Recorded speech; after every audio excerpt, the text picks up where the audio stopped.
घालेल वंदीन चरण डोळ्यान पाहिन रूप तुझे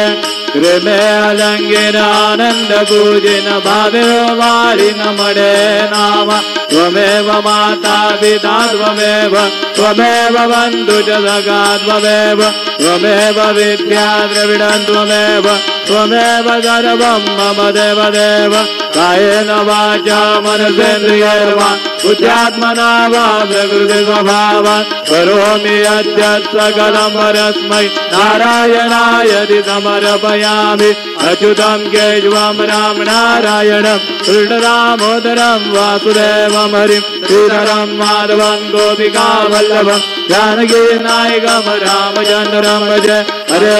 राम राम राम हरे हरे हरे कृष्ण कृष्ण कृष्ण हरे हरे श्री गुरुदेव दत्त अनंता तुला ते कसे रे स्तवावे अनंता तुला ते कसे रे नमावे अनंता मुखांचा शिणे शेष गाता नमस्कार साष्टांग श्री साईनाथा।